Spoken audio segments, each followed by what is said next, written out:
क्या आपने कभी सोचा है कि मुद्रा का अस्तित्व कैसे शुरू हुआ? सदियों पहले जब दुनिया में कोई मुद्रा नहीं थी, तब लोग खरीद बेच कैसे करते थे? यह सब शुरू हुआ वस्तु विनिमय प्रणाली से। कल्पना कीजिए एक समृद्ध राज्य की। इस राज्य में लोग विभिन्न प्रकार के कार्य करते थे, जैसे बुनकर, मोची, किसान, दर्जी आदि। यह है किसना, एक किसान, और यह है मनोज, एक मोची। जब मनोज को सब्जियों की जरूरत होती है तो वह किसना के पास जाता है और बदले में उसे एक जोड़ी चप्पलें देता है। दोनों ही संतुष्ट रहते हैं। इसे ही कहते हैं वस्तु विनिमय प्रणाली।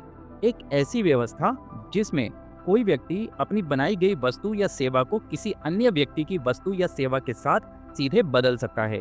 लेकिन यह प्रणाली दोहरी संयोग की स्थिति पर आधारित होती है। मतलब दो बातें एक साथ होनी चाहिए। आपको कोई ऐसा व्यक्ति मिलना चाहिए जो वही वस्तु बेच रहा हो जिसकी आपको जरूरत है, और वह व्यक्ति वही वस्तु या सेवा लेना चाहता हो जो आप दे सकते हैं। पर क्या यह प्रणाली हमेशा काम करती है? जब दो वस्तुओं का सीधा आदान प्रदान होता है तो दोनों पक्षों की जरूरतों का तुरंत मेल बैठना जरूरी होता है।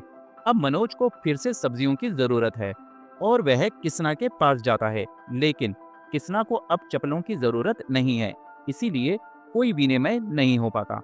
अब मनोज को बाल कटवाने की जरूरत है तो वह शंभू नाई के पास जाता है, लेकिन एक बाल कटवाने की कीमत एक जोड़ी चप्पलों से कहीं कम है और चप्पल को बांटा भी नहीं जा सकता, इसीलिए फिर से विनिमय नहीं हो पाता। अब मनोज को दूध चाहिए, लेकिन चप्पलों के बदले मिलने वाली दूध की मात्रा बहुत ज्यादा है, और चूंकि दूध जल्दी खराब हो जाता है, मनोज ज्यादा दूध नहीं लेना चाहता, इसीलिए फिर कोई विनिमय नहीं हो पाता। इस तरह वस्तुओं का आपस में आदान प्रदान करना आसान नहीं था। जरा सोचिए, उस समय की उलझनों की कल्पना कीजिए। इसीलिए धीरे धीरे वस्तु विनिमय प्रणाली समाप्त हो गई और मुद्रा की शुरुआत हुई। हालांकि यह साफ नहीं है कि सबसे पहले मुद्रा किसने बनाई, कोई व्यक्ति या संस्था। माना जाता है कि शुरुआत में व्यापारियों ने लेन